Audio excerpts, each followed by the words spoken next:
کہ میرے بھائیوں، بزرگوں، دوستوں، یہ پیغام ہے اس رات کا۔ لیلۃ القدر کی رات میں اگر کوئی بندہ یہاں پہ جھک گیا اور آنسو بہا لیے، قیامت کے دن جہنم کی آگ بہت تیز ہے، اس کو کوئی چیز نہیں بچا سکے گی، کوئی چیز نہیں۔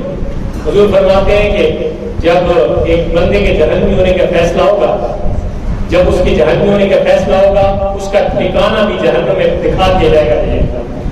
جب اس کو جہنم کے اس اپنے ٹھکانے کے قریب لے جایا جائے گا تو ایک پیالہ، ایک کپ، ایک پیالہ آئے گا جس پہ تھوڑا سا پانی ہوگا، اور وہ پانی اس جہنم کے شعلے کے اوپر انڈیلا جائے گا۔ وہ اتنا بلند و بالا شعلہ جو جہنم کا تھا، اس پانی کے چند قطروں کی وجہ سے بجھ جائے گا۔ صحابہ کرام نے عرض کی، یا رسول اللہ، وہ کیسا پانی ہے؟ اتنی بلند و بالا شعلوں والی جہنم کی آگ جو بجھا دے گا۔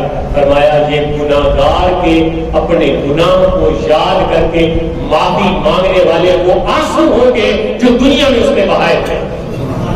اور قیامت کے دن یہ آپ کی ہے نا آنکھوں کے اوپر یہ جو بال ہے، پلکیں جن کو کہتے ہیں، یہ پلکیں بھی آپ کی گواہی دے گی، اس بندے کی گواہی دے گی جس کی آنکھوں سے پانی نکلا، لیکن کیوں نکلا؟